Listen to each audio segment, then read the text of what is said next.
Pagdating naman doon, kung makikita mo, wala namang nakamention na confidential funds sa privileged speech ni Valeriano, pero lahat ng tanong nila doon sa hearing nila ay patungkol sa ah, confidential funds.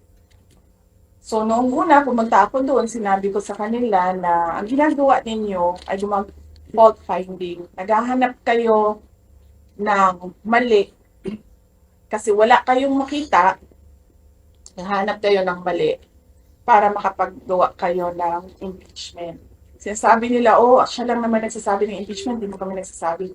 Hindi.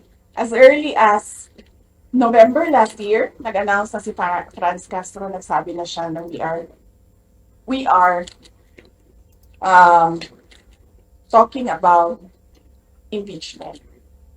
Ang problema sa kanila kasi wala talaga silang evidence of wrongdoing. That is why pinipilit talaga nila na maghanap ng katiwalian. Kumbaga,